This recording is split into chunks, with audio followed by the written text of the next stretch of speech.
Rasulullah itu menebarkan ajarannya tidak dalam rangka mengkonstruksi, mendominasi pihak lain. Jadi tujuannya sebagai kul huwa ahad, yakni satu peradaban tunggal, itu tujuannya mengangkat harkat martabat manusia secara menyeluruh. Itulah bahasa lain dari minajulumati ila nur. Dahsyat gak? Subhanallah, kalau sampai kayak gitu pemahamannya. Tapi, ya Allah.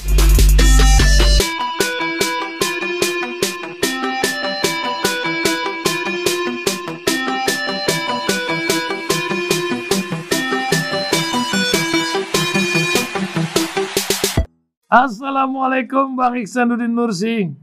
Waalaikumsalam warahmatullahi wabarakatuh. Alhamdulillah, ini dia pagi-pagi kita sudah lihat berita-berita ini. Hari ini katanya ada demo petani sawit ini. Kan sudah hampir sebulan lebih Pak Jokowi menyetop ekspor, mempengaruhi harga. Malaysia lagi nyengir-nyengir kuda ini karena menerima manfaat. Sebenarnya apa yang terjadi setelah penyetopan itu? Apakah benar ada manfaatnya perekonomian dalam negeri atau sebenarnya apa yang terjadi? Mungkin Bang Ihsanuddin Nursi bisa kasih pencerahan dikit Bang tentang ini. Yang pertama, larangan ekspor itu ada kepresnya nggak? Nah, itu dia.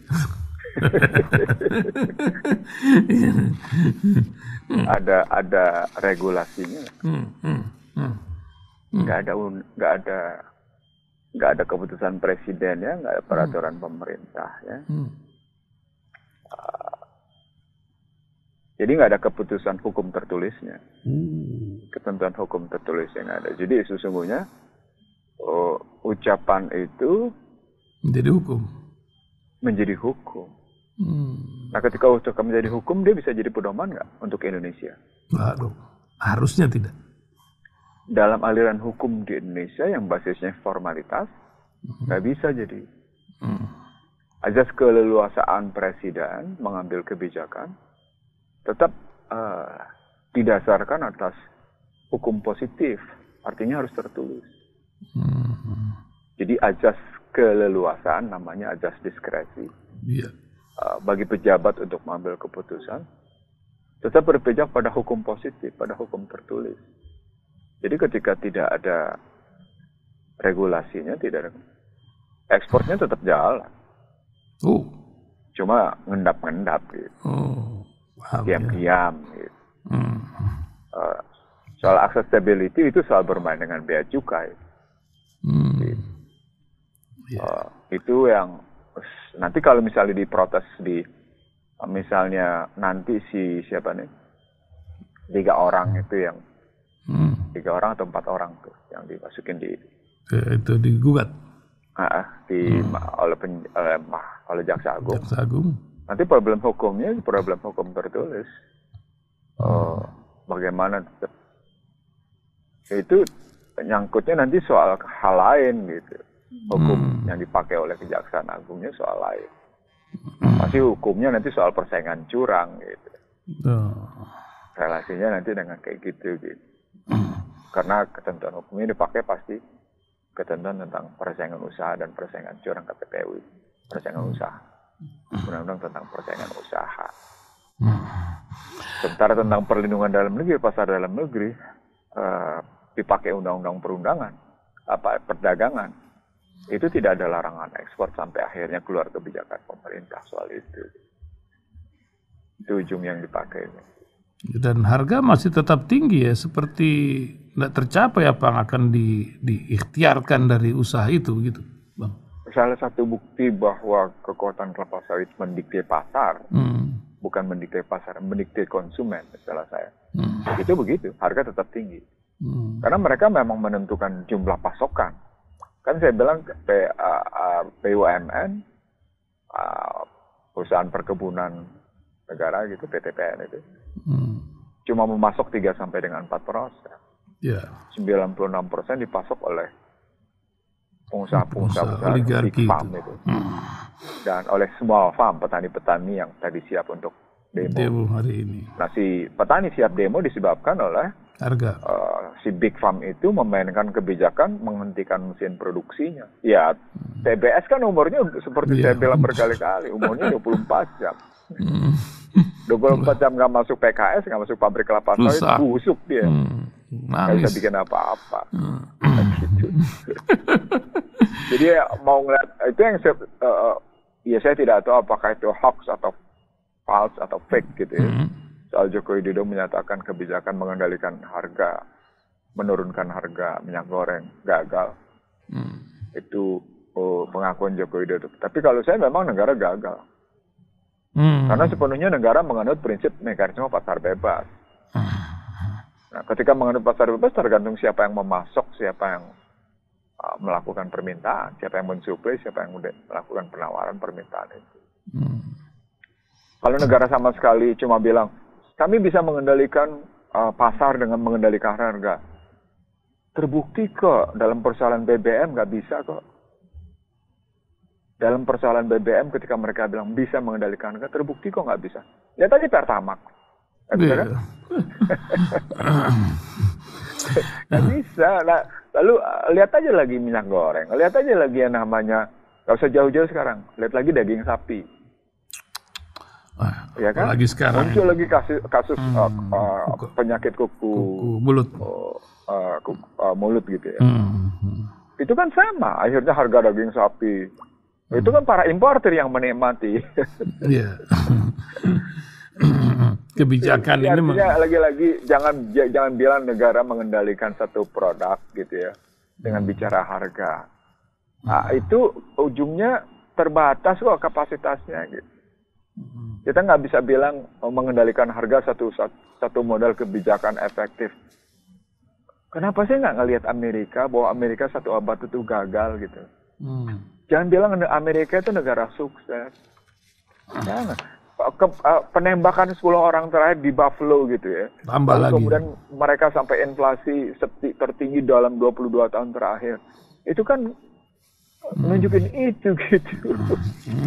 Bahwa mereka tidak mampu mengatasi rasialisme, mereka tidak mampu mengatasi ketimpangan ekonomi. Itu kan sudah berjalan 1 abad.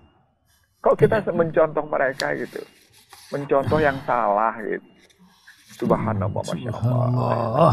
Sementara Pak Jokowi ini fotonya lagi sama Elon Musk. November mau ke sini katanya.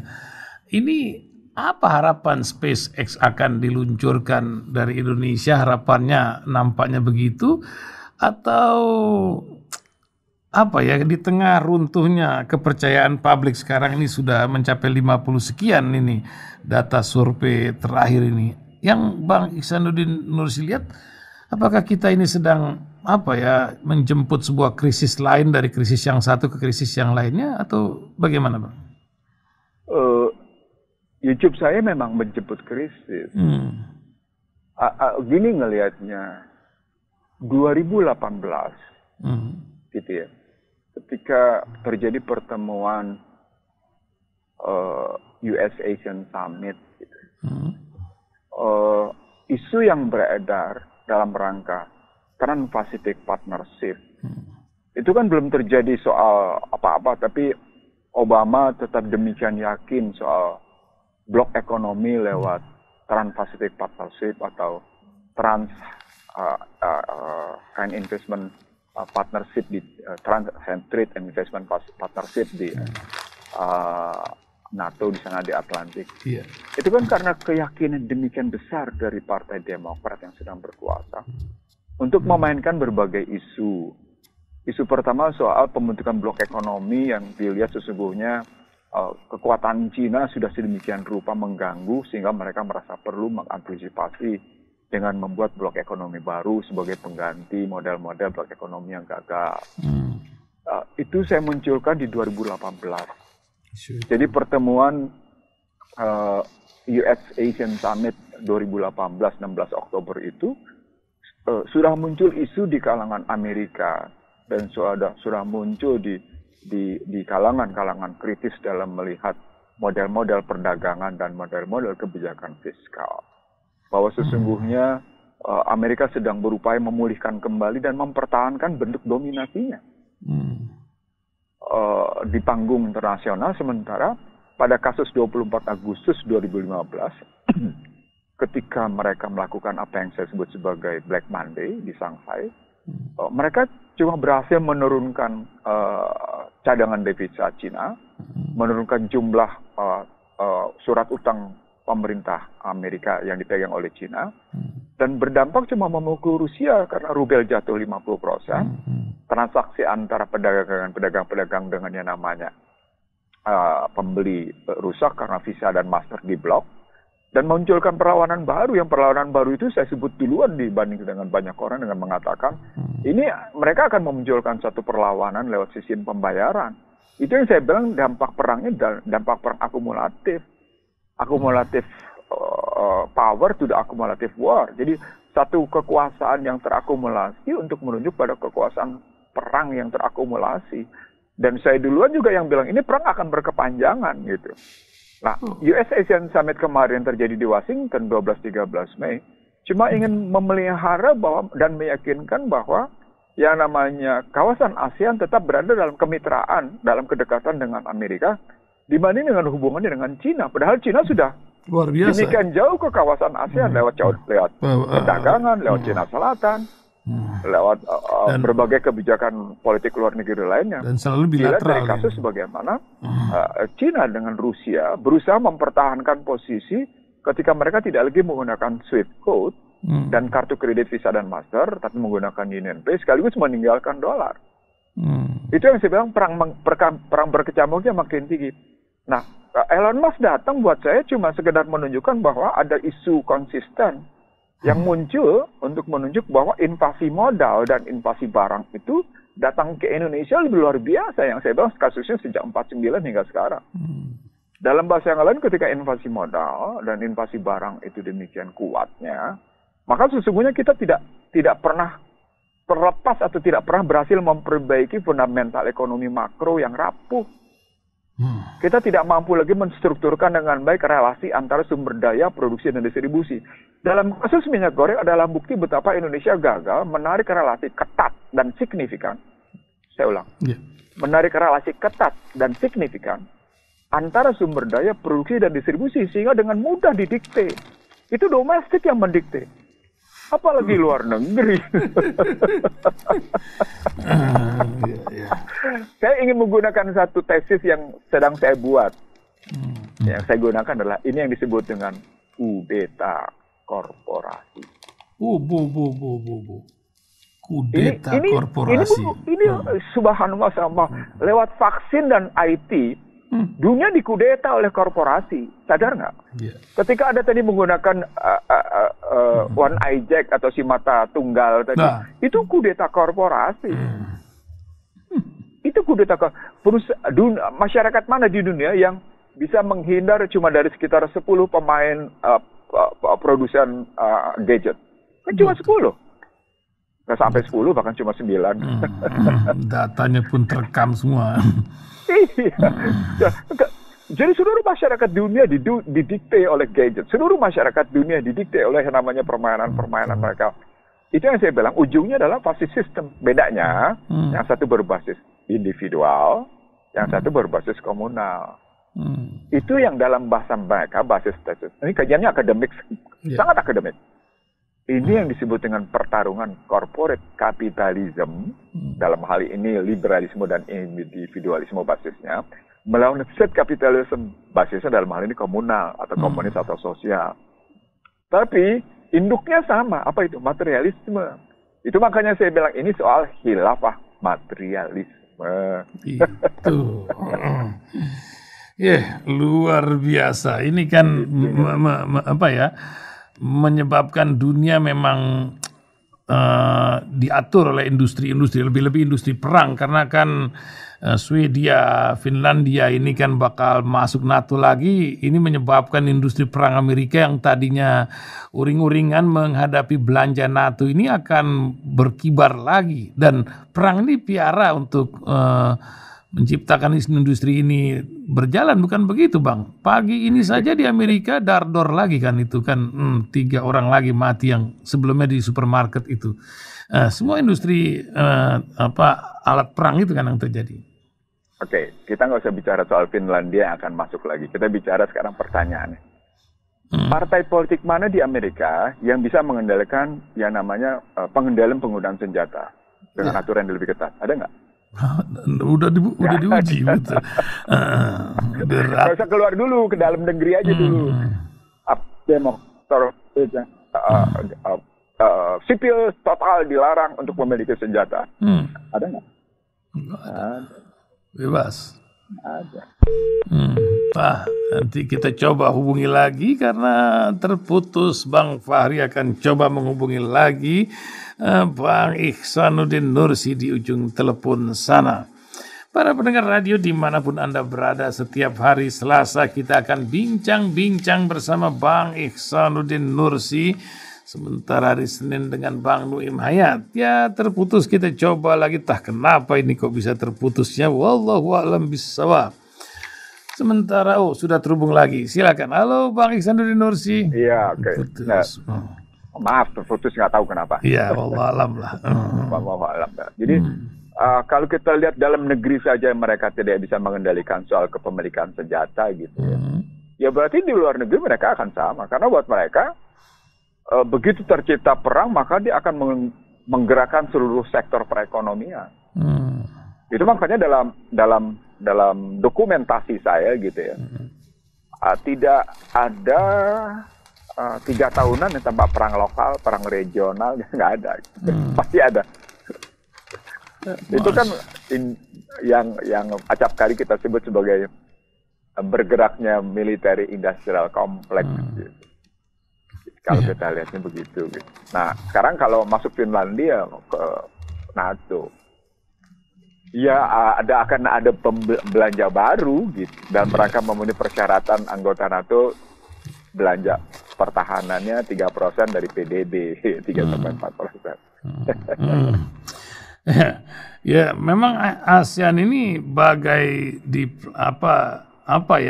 apakah dia bisa mempertahankan netralitas ASEAN diuji ya, karena kan itu juga masalah di Finlandia itu kan masalah negara buffer state, netralitas itu. Betul. Sementara Cina itu sudah antar negara ini menandakan penetrasi, terakhir itu di Filipina yang luar biasa isunya itu.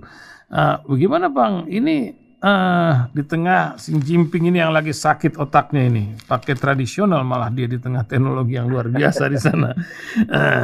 Gimana kisahnya Bang? Kita balik dulu ke ASEAN, baru kembali ke Xi Jinping yang sedang sakit otaknya.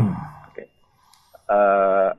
Dalam ASEAN sendiri dipakai oleh Amerika memang dalam rangka menahan penetrasi Blok Timur di kawasan ASEAN. Itu terjadi pada tahun 60-an. Itu saya tulis dalam buku saya kok, Masyarakat Ekonomi ASEAN. Jadi yang saya bicarakan di Rasil pagi ini 60 sampai dengan 80% sudah saya tulis Masyarakat Ekonomi ASEAN dengan latar belakang sejarah, dengan latar belakang ekonomi politik dan geopolitiknya. Itu sudah saya tulis. Diterbitkan oleh UI Press gitu ya. Gitu. Entah kenapa peminatnya saya tidak tahu. Tidak seperti buku Bangsa Terbelah yang peminatnya ngebludak gitu ya. Tapi kajian regional ke internasional saya lihat orang tidak terlalu tertarik. Padahal dalam kasus Indonesia, sebagaimana diskusi dan ceramah saya di mana-mana, perubahan-perubahan politik besar di Indonesia saya melibatkan pihak luar. Gitu. Nah, sekarang kalau ASEAN-nya ditanyakan netralitas, nggak akan netral ASEAN. Orang ASEAN itu sudah diciptakan oleh Amerika. Makanya dalam pertemuan kemarin di Washington, US ASEAN Summit itu, kan pernyataannya kembali lagi soal kemitraan strategis gitu antara ASEAN dengan Amerika. Nah, tetapi ada tetapinya. Tetapinya ada 2 kasus menarik di sini kan. Bagaimana sikap Filipina yang dalam Laut Cina Selatan gitu ya.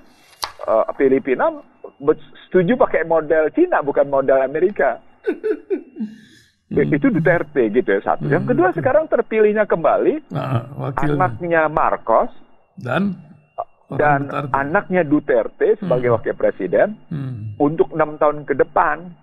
yang sikapnya jelas tidak pro ke Amerika, tapi pro ke Cina. Karena teringat bagaimana Ferdinand Marcos digubrak ke itu Amerika. divonis habis-habisan oleh Amerika dalam konstruksi sebagai koruptor gitu.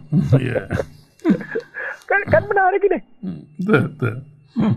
Artinya sesungguhnya kalau kita lihat peta ASEAN dari terakhir Rodrigo Duterte yang dimusuhi oleh Barat karena mengajar habis-habisan narkoba dan dihajar oleh Barat, dan Duterte tidak peduli, gitu.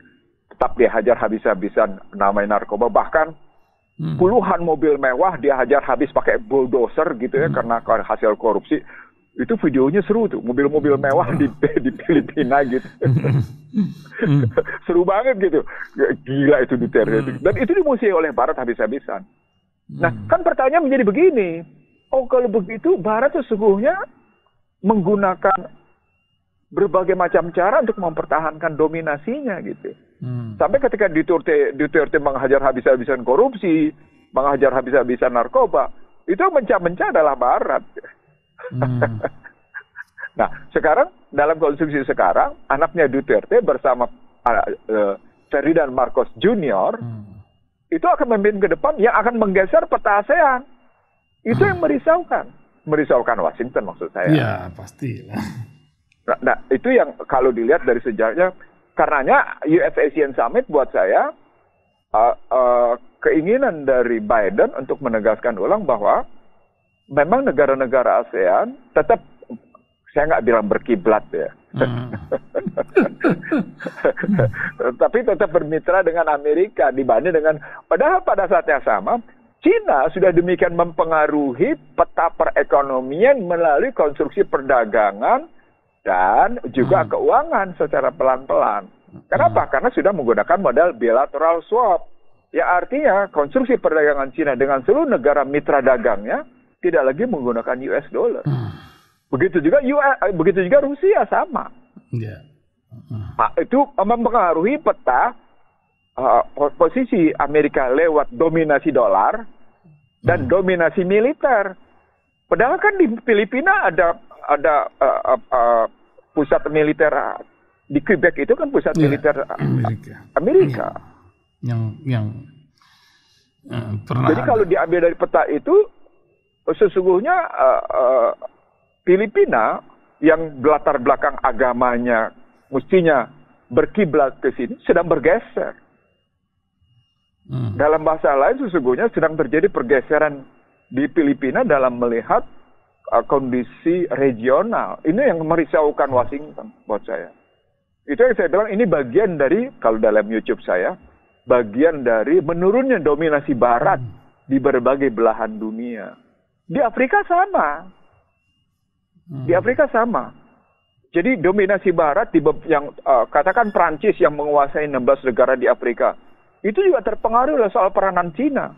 Begitu juga Nigeria yang terpengaruh oleh yang namanya kekuatan Amerika, itu sama. Afrika Selatan juga sama. Jadi situasi dua kawasan Asia dan kawasan Afrika, dua benua berarti, itu sedang terpengaruh oleh kekuatan Cina. Demikian tren bahasa merekanya influenceable. Kekuatan pengaruhnya itu meningkat luar biasa. Saat yang sama Amerika Latin ikutan. Masuk juga ke dalam. Masuk dalam wilayah itu. Itu yang menurut saya peta multipolarnya gitu ya. Demikian dinamisnya gitu. Yang kritik saya kepada para pejabat di Indonesia, kok nggak kelihatan sih sikap Indonesia dinamis, sikap dinamik, bagaimana mencermati dan mencerdasi situasi dinamika peta politik multipolar gitu. Di mana Amerika sedang mempertahankan posisi unipolarnya gitu. Kan Amerika sedang mempertahankan posisi unipolarnya. Paling tidak jangan melulu total multipolar, jangan kelihatan seperti Daron Asimergu bilang deh kuadripolar gitu. Kan saya bilangnya bukan kuadripolar, itu heksapolar gitu. Satu polarisasi berbentuk 8 gitu. Karena situasi mutakhirnya merujuk pada National Defense Strategy of US 2018 kalau kita ngeliatnya gitu. Jadi format ini menunjukkan bahwa bukan hanya persoalan militer yang terpengaruh, bukan hanya pada persoalan kesehatan yang mereka sedang memaksakan terus-menerus vaksin ke seluruh dunia sebagai bukti. No, betul. Apalagi kemarin Rusia membuktikan beritanya bahwa memang betul, luar biasa itu. Ditanya di PBB ya, nggak bisa jawab. Ini apa ini laboratorium macam Namru lah di sana ya dulu. Iya kan, tapi kan Rasil duluan yang ngomong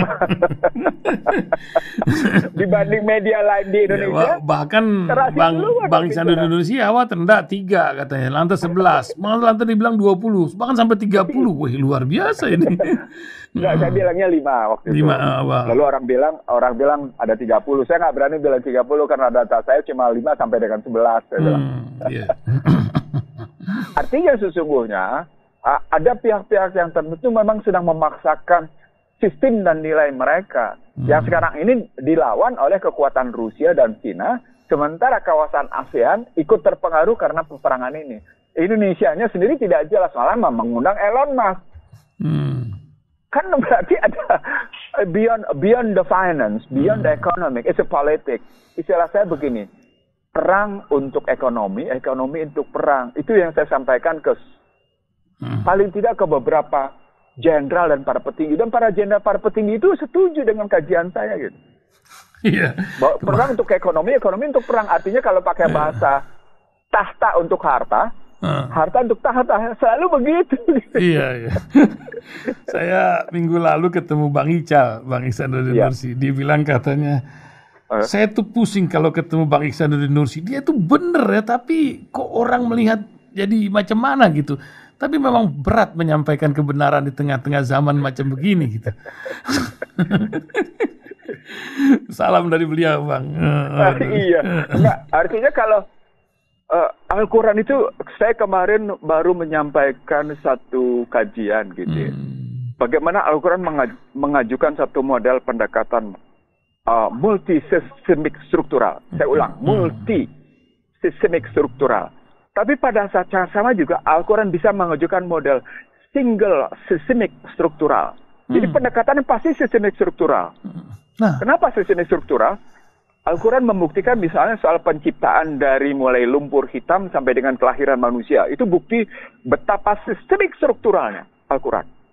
Dan manusia tidak bisa melakukan metodologi sistematik berpikir Al-Quran bahwa dia adalah sistemik struktural. Jadi single sistemik struktural dibuktikan Al-Quran dengan penciptaan manusia dari lumpur hitam sampai dengan terbentuknya nutfah, sampai dengan segumpal daging, sampai dengan kelahiran manusia. Sampai dengan ada cerita nanti di hari tua kalian cuma tinggal pikun atau kemudian tetap bisa berpikir. Kan gitu. Itu kan sistemik struktural, benar gitu. Historikalnya, yaumnya, kalau pakai bahasa Al-Quran berarti kita menggunakan 3 istilah. Yaumnya, sajaratun huldinya, gitu, sirahnya, gitu ya. Itu sampai kayak gitu, sirah hayahnya itu kayak gitu loh. Itu single sistemik struktural, cuma satu single aja yang dibuat. Tapi pada saat yang sama bisa dilakukan dengan pendekatan multi sistemik struktural. Nah, umat Islam itu di situ sesungguhnya sangat cerdas kalau menggunakan metode itu, sangat cerdas, bukan bodoh. Kalau mau, tapi baru ngomong kurang, dibilang khilafah lah, inilah, kadrun lah, macam-macam. Aduh. Jadi kalau kita menggunakan metode begitu, mustahil Anda tersesat. Mustahil Anda didominasi pihak lain. Aduh, dahsyat banget. Mustahil Anda didominasi oleh pikiran-pikiran pihak lain.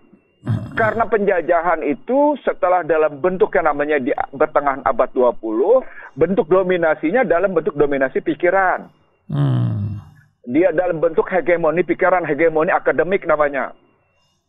Itu model penjajahannya begitu. Nah, kalau kita memang menggunakan metode Al-Quran, sistematik, analitik, dan objektifnya Al-Quran, kita tidak akan mungkin dihegemoni pikiran kita oleh pihak lain. Dalam hal ini oleh Barat. Itu kemarin saya sampaikan sama orang penting di beberapa tempat gitu ya. Saya diam gitu ketika mereka diam ketika saya sampaikan kayak gitu. Karena Al-Quran itu menjunjung tinggi harkat martabat manusia. Sangat kayak junjung tinggi. Dan model menjunjung tingginya itu tidak pernah berpikir, tidak pernah dalam konstruksi mendominasi satu kalangan, tidak. Rasulullah itu menebarkan ajarannya tidak dalam rangka mengkonstruksi, mendominasi pihak lain. Jadi tujuannya sebagai kul huwallahu ahad, yakni satu peradaban tunggal, itu tujuannya mengangkat harkat martabat manusia secara menyeluruh. Itulah bahasa lain dari minajulumati ila nur. Dahsyat gak? Subhanallah, kalau sampai kayak gitu pemahamannya. Ya Allah, ya Tuhan. Jadi ketika dia nyatakan, hei Muhammad, katakan ajaranku inilah yang tunggal, ini yang mengangkat harkat martabat manusia. Kul huwallahu ahad. Jangan mempersoalkan ahadnya adalah dia, bukan. Tapi ahadnya itu dalam konstruksi ajaran. Artinya konstitusi kita itu, pendiri bangsa itu sudah memberikan koridor-koridor ini. Cuman kan tafsiran ini udah benar itu kan. Artinya ketika Rasul teriak-teriak yang satu, itu benar. Untuk Islam yang satu, untuk Pancasila itu. Itu loh. Jadi kalau sekali lagi saya ini masih kemarin hari libur, sekarang sudah sibuk kerja, sorry. Jadi kalau kita ambil konstruksi berpikirnya begitu gitu, konstruksi kalbunya juga begitu, karena wajah karuna dan wajah tapak karunya itu yang diminta dua, kalbu dan pikiran kita. Itu dalam mata rantai Al-Quran dan hadis. Saya bilang tidak mungkin umat Islam di Indonesia atau di dunia itu bodoh dan kemudian terjajah. Tidak mungkin. Tidak mungkin. Mustahil. Bang. Nah, kalau sampai mereka terjajah, kalau sampai mereka terdominasi oleh pihak lain, pasti karena mereka tidak menjalankan Al-Quran dan hadis dengan sebaik-baik. Itu udah pasti rumusnya. Artinya kita belum keluar dari suasana julumat. Maka keluarlah istilah, oh ini rezim jalim, ini rezim segala macam. Ya itu tadi karena begitu gitu. Gitu. Kita mengambil pola berpikir, kita mengambil pola sikap, bahkan kita melakukan perwujudan peradaban yang sama sekali tidak mengangkat harkat martabat manusia. Gitu. Yang saya bilang tadi, gagal kok mereka satu abad kok tetap diikutin gitu. Tapi orang akan nanya bang, ya lain ya, memang Indonesia ini punya nilai. Harusnya kita itu ndak usah mencari contoh, kita harus membuat sendiri, ndak usah mencontoh negeri mana yang sudah menjalankan dan apa kisah lain-lain. Kalau Bang Ihsanuddin Nursi itu tuh yakin ya, karena kan yang kita hadapi ini sebuah negeri besar, sukses pendidikan ekonomi, tapi komunis, tak bertuhan. Yang satu lagi masih ada agama, tapi sekuler. Nah, inklusivitas ini terjadi di konstitusi kita, tapi kok nggak bisa jalan itu Bang. Bertahun-tahun ini ada demo, ada DITI, ada ini, sampai ada yang pokoknya syariat, tapi Pancasila ini sebenarnya sudah luar biasa buat negeri kita ini. Gimana Bang lihatnya? Ada satu tesa yang saya sampaikan dalam pembelajaran saya ke publik. Barat tidak terima apa yang dilakukan Jepang untuk mendukung Indonesia merdeka. Jokoritsu Jombazu Zakai atau BPUPK itu.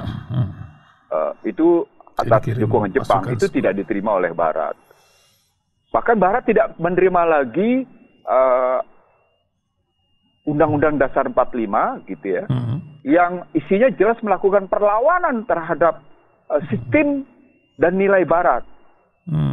Jadi ada dua yang tidak diterima oleh Barat. Yang pertama adalah tidak menerima kemerdekaan atau kedaulatan Indonesia. Yang kedua tidak menerima juga pola pikir, nilai dan sistem yang dibangun atas kemerdekaan dan kedaulatan itu. Karena memang ketika yang namanya Turki Utsmaniyah dijatuhkan, hampir seluruh negara mendapat visi dan misi untuk mendominasi dunia dalam pembelajaran the single eye. si mata tunggal itu ya, yang ada banyak. Kebayangkan bahwa yang datang ke Indonesia, kedatang ke Nusantara, saya nggak bilang ke Indonesia, ke Nusantara ya, dari Malaysia. Mulai Portugal, Inggris, yang namanya Spanyol, sampai akhirnya Belanda. Baru setelah datang yang namanya Jepang, tersingkir mereka. Nah, artinya sesungguhnya ada upaya mereka di belakang itu untuk melakukan perlawanan terhadap kerajaan-kerajaan Islam yang tersebar di Nusantara. Tidak tuntas. Jadi ada upaya itu gitu, dan itu sesungguhnya mereka lakukan dengan luar biasa. Nah, upaya yang mereka lakukan itu dengan mendominasi kekuasaan ekonomi dan kekuasaan politik. Tapi kan yang mereka bisa tundukkan hanya beberapa wilayah dalam soal agama, dalam sejarahnya. Dan kemudian dengan teriakan Allahu Akbar, dan ini mempermalukan sekutu, Indonesia mampu mempertahankan kemerdekaannya. Makin kencang mereka menghajar lewat agresi militer 1, agresi militer 2. Saking kencangnya serangan mereka kenakan biayanya ke Indonesia. Sampai tahun 70-an baru lunas. Dan orang-orang sejarah bilang arek-arek Surabaya, padahal itu mujahid semua yang berjuang gitu. Iya, mujahid semua. Dan itu yang kemudian luar biasa wujudnya gitu. Dan mereka tetap tidak terima pemikiran. Dan disitulah dijungkir balikan model, makanya Undang-Undang Dasar 45 segera diubah dengan RIS, lalu diubah dengan Undang-Undang Dasar 50. Yang tidak bisa berjalan sampai akhirnya keluar dekret Presiden 5 Juli 59. Yang juga kemudian diembel-embeli dengan Piagam Jakarta juga. Sama Nasakom gitu loh. Jadi perjuangan kita ini boleh dibilang lain sama perjuangan bangsa-bangsa di Amerika yang hancur lebur penduduk aslinya. Itu juga di Australia kalau tidak salah seorang pemimpin pernah bilang 300-an tahun itu bukan dijajah, itu perjuangan yang luar biasa. Bukan begitu, Bang? Jadi ada beberapa yang bicara yang medan perjuangannya adalah medan perjuangan terhadap kerajaan Islam di Nusantara, bukan terhadap Indonesia. Kalau karena Indonesianya sendiri baru dinyatakan pada 17 Agustus 45. Sebelumnya namanya adalah kerajaan-kerajaan Nusantara. Baik dari mulai Sultan Tidore sampai dengan Aceh, semua bentuknya kerajaan-kerajaan dan kesultanan. Saya pernah bicara kayak gini di dalam pertemuan para sultan dan para raja se-Indonesia di Jakarta ketika saya baru pertama kali menerbitkan Bangsa Terbelah. Jadi Bangsa Terbelah sebelum saya edarkan, saya bagi dulu kepada mereka. Karena mereka lah yang pernah mempersatukan Indonesia. Itu berkorban saya berikan untuk menghibahkannya. Luar biasa. Iya, saya hibahkan ke mereka dengan gitu-gitu. Lalu kalau diambil dari situasi sekarang, misalnya kita lompat ke situasi sekarang, mereka juga punya kerisauan yang amat sangat luar biasa. Tapi basisnya tetap kerisauan mereka adalah ke sistem yang mereka bilang ini sistem aniaya, sistem zalim, yang sistem tidak membangkitkan keadilan. Yang dalam bahasa sederhananya hukum tajam ke bawah, tumpul ke atas gitu. Yang dalam pertemuan kemarin di Washington, sesungguhnya walaupun pertemuan itu bukan hanya oleh presiden, oleh pemimpin negara Indonesia, tapi juga oleh pemimpin-pemimpin lain, itu menunjukkan bahwa sesungguhnya Amerika sedang menyatakan Anda harus tunduk pada sistem korporasi internasional yang kami bangun. Itu dalam ikon-ikon sambutan, dialog, apa itu semua kelihatan di situ ya. Jadi kalimat yang Anda ASEAN harus tunduk pada sistem korporasi yang kami bangun.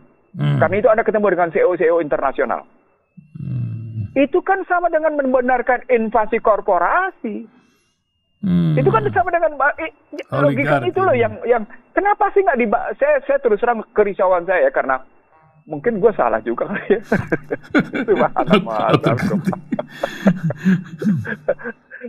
Referensi di perpustakaan saya mungkin salah gitu ya. Tapi kalau saya amati, ini ada upaya nih, upayanya keras sekali nih mempertahankan model corporate capitalism gitu. Kalau pakai model berpikirnya mereka sendiri gitu ya. Oh, ini corporate capitalism sedang diupayakan tetap berjalan habis-habisan. Di tengah namanya corporate state capitalism juga melakukan perlawanan gila-gilaan gitu. Dan negara-negara ASEAN mana yang ikut? Kemudian saya coba selisih gitu, saya coba ikut. Disitulah saya tahu, gitu. Oh, artinya kita bisa memetakan sesungguhnya bagaimana risaunya Washington terhadap negara-negara di ASEAN. Dan bagaimana Cina sesungguhnya memberikan respon. Bahkan dalam pemberitaan di Cina, menurut Cina itu nggak akan berhasil Biden melakukan itu. Mereka sendiri ngomong loh, Cina. Segitu. Iya, sudah muncul. Itu perjuangan yang tidak akan membawa hasil yang cukup menggembirakan bagi Washington katanya.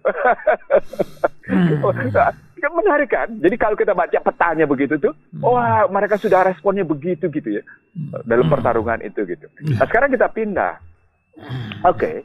Kalau begitu sesungguhnya sikap Indonesia sendiri mestinya gimana? Nah, Kalau saya gitu ya. Ini. Kembalikan sikap Soekarno dan sikap Hatta. Luar biasa. Jadi nggak usah balik kepada cara-cara berpikir mujahidah dan mujahid bukan itu deh. Baliklah gitu. Ini. Oke deh, gue nggak pakai istilah itu deh, gitu deh. Jangan. Jadi deh, gue nggak pakai istilah itu. Nanti dikeker kita. Iya, nanti nggak usah deh. Gue pakai istilah Soekarno sama Hemat aja deh. Gitu. Aku tidak akan pernah mengolah ini dan menyerahkan kepada bangsa asing sampai dengan ini aku olah sendiri. Wah, itu kalau baca ya namanya. Biarkan tidak diolah, kata Bung Karno. Tidak apa-apa, ini akan menjadi deposito anak cucu kami. Tapi anak cucu orang lain yang dapat sekarang. Jadi kalau saya baca lagi 7 butir indoktrinasi Soekarno gitu ya, bagaimana cara ngebangun bangsa dengan buku setebal hampir 10 cm gitu ya. Sebenarnya 10 cm itu buku gitu ya. Oh, itu dahsyat berpikirnya. Dan ternyata yang namanya istana itu dijadikan tempat untuk dialog, bercumbu pemikiran. Dialognya luar biasa. Saya ulang ya, bercumbu pemikiran. Itu di Soekarno ada pikiran. Begitu juga ada pikiran itu di Hatta. Walaupun kemudian harus diakui, kedua-duanya terkontaminasi. Iya, ditinggalkan gara-gara koperasi. Kontaminasinya kecil. Gitu. Kan pecahnya itu cuma gara-gara PLN tidak mau dikelola oleh koperasi, begitu Bung Karno. Kalau tidak salah itu Bang, awalnya. Salah satunya soal itu, tapi soal lainnya soal Bung Karno juga membatalkan KMB tahun 56. Jadi ada tiga peristiwa penting di tahun 56 itu. Satu soal Soekarno membatalkan KMB. Tahun 56. Tahun 58-nya baru nasionalisasi. Bukan swastanisasi tapi nasionalisasi sejumlah perusahaan asing. 56 membatalkan KMB, 56 Hatta mundur, itu penting di situ. 56 mafia Berkeley, Universitas Berkeley masuk ke Indonesia. Di zaman Bung Karno sudah masuk. Zaman Bung Karno, mereka masuk ke Indonesia. Gitu peristiwa pentingnya. Gitu. Pak Hatta punya sikap di situ. Dan memang ada problematik bagi soal PLN, gitu, latar belakangnya. Dan ini berkaitan memang soal energi. Nah, pada peristiwa itu diwujudkan pada tahun 58 ketika melakukan nasionalisasi. Dua perusahaan minyak Amerika menyatakan kami tidak ingin dinasionalisasi, kami ingin memperbaiki saja soal bagi hasilnya.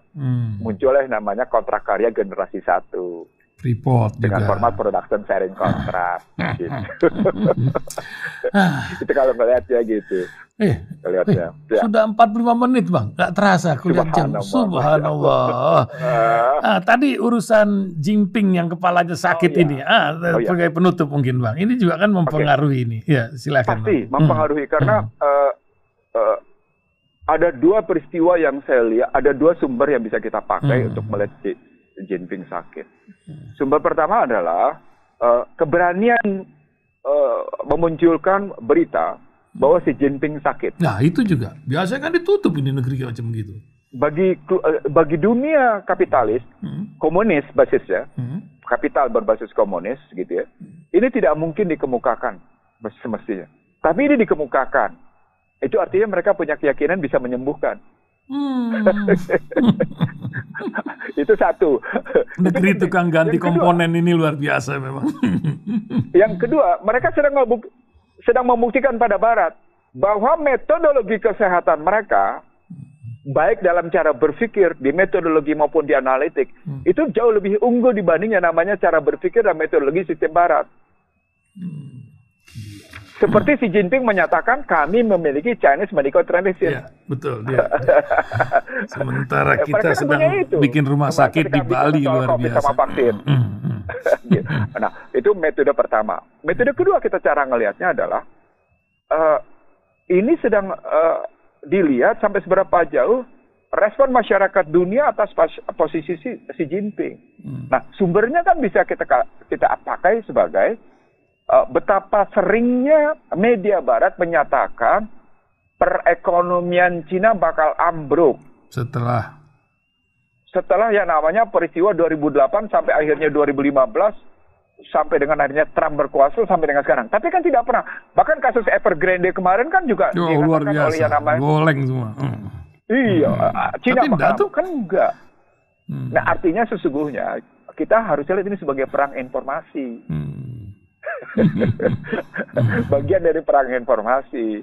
Sama seperti soal terbunuhnya 12 jenderal Rusia oleh pemberitaan media barat. Itu bagian dari perang informasi. Sama seperti pemberitaan media barat menyatakan ujung-ujungnya nanti Rusia akan menggunakan nuklir. Itu provokasi.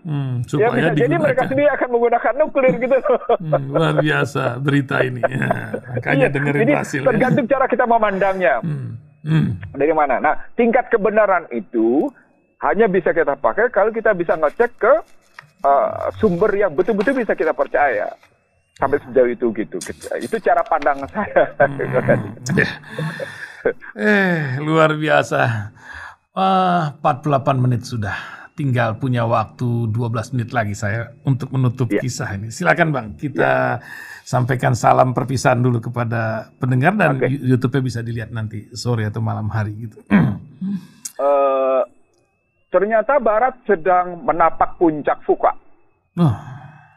Ini. Dalam kajian saya, Barat sedang menampak puncak Fuka. Volatile, uncertain, complex, ambigu. Gitu ya. Jadi Barat sedang menapak puncak, sedang akan mencapai puncak. Nah, puncaknya nanti munculnya Imam Mahdi. Jadi kalau menurut saya puncak ketidakpastian, puncak kerentanan, puncak kompleksitas, puncak tidak jelasnya model hubungan internasional itu akan sampai pada titik puncak konflik gitu. Nah, puncak konflik itulah kemunculan. Jadi dalam hal ini nggak usah berpikir pakai model Imran Hussein yang eskatologi Islamnya begitu gitu ya. Pakai model berpikir yang sekarang kita lihat aja. Oh iya, mereka sedang menciptakan situasi-situasi fuka yang terus berkesinambungan. Nah, kepastian itu hanya di tangan mereka. Makanya mengatasi COVID sama mengatasi situasi global pandemik, mereka memastikan harus dengan vaksin. Artinya mereka ciptakan fuka, mereka menciptakan kepastian. Mereka menciptakan fuka, mereka menciptakan kepastian. Metodenya pasti begitu gitu. Itu artinya satu saat mereka sendiri akan sampai pada titik puncak di mana fuka yang mereka ciptakan, volatile, uncertain, complex, ambigu, yang mereka akan sampai pada titik puncak di mana mereka sendiri tidak mampu mengatasinya. Bentar lagi. Artinya umat Islam harus siap-siap. Menjawabnya gimana, meresponnya kayak apa. Di keluarga masing-masing. Jawaban itu bukan ada di mana-mana. Adanya di Al-Quran dan hadis. Yuk kita buka lagi Al-Qurannya, yuk kita buka lagi hadisnya. Baca terjemahnya. Demikian penutupnya Ustaz Talib dan pendengar Rasil. Salah menjadi tanggung jawab saya sambil memohon ampunan dari Allah. Benar karena kehendak Allah semata. Subhanaka Allahumma wa bihamdika asyhadu alla ilaha illa anta astaghfiruka wa atubu ilaik. Assalamualaikum warahmatullahi wabarakatuh.